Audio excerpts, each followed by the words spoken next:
ഇഷ്ടപ്പെട്ട ഒരാളായി മാറി. ശാന്തേട്ടൻ്റെ സ്ക്രിപ്റ്റ് ഭയങ്കര നല്ലതാണ്. അപ്പോൾ ചിരുതയിലൊക്കെ ആ ചിരുത എന്ന് പറഞ്ഞ ക്യാരക്ടർ ഭയങ്കര ബോൾഡായിട്ടുള്ള ഇത്രയും ശക്തമായിട്ടുള്ള കഥാപാത്രം, സ്ത്രീ കഥാപാത്രങ്ങൾ എഴുതാൻ സ്ത്രീ അല്ലാതെ ഒരു പുരുഷന് സാധിക്കുക എന്ന് പറയുന്നത് ഒരു ഭയങ്കര.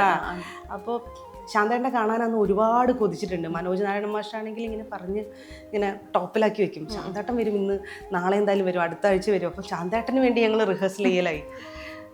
അങ്ങനെ അപ്പോൾ ശാന്തേട്ടൻ ഭയങ്കര ഫേവറേറ്റ് പേഴ്സൺ ആയിരുന്നു. പക്ഷെ എനിക്ക് കാണാൻ പറ്റിയിട്ടില്ല. പിന്നെ ഒരുപാട് വർഷത്തിന് ശേഷം ഞാൻ ശാന്തേട്ടൻ്റെ നാടകത്തിൽ ചെയ്തു. കോഴിക്കോട് നാടകത്തിന് വേണ്ടി ശാന്തേട്ടൻ വിളിച്ചു. പിന്നെ ശാന്തേട്ടൻ ഇപ്പം മരിച്ചിട്ടൊരു 3 വർഷം കഴിഞ്ഞു.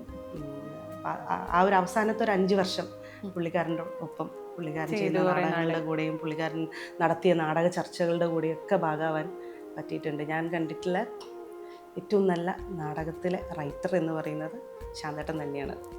ഇന്ന് ഒരുപാട് മിസ് ചെയ്യുന്നുണ്ടാവും. തീർച്ചയായിട്ടും എന്നെ സംബന്ധിച്ച് എൻ്റെ ഒരു വഴികാട്ടിയും, നമുക്കിപ്പോൾ ഒരു അത്യാവശ്യം വരുമ്പം ഞാൻ ഇന്ന സ്ഥലത്തേക്കാൻ പോകുന്നത്, അത് ഓക്കെ ആണോ സ്ഥലം എന്നൊക്കെ ചോദിക്കാൻ പാകത്തിലുള്ള, അച്ഛന് ശേഷം എന്നെ ഇൻഫ്ലുവൻസ് ചെയ്തിട്ടുള്ള, ഏറ്റവും കൂടുതൽ ഇൻഫ്ലുവൻസ് ചെയ്തിട്ടുള്ള ഒരാൾ.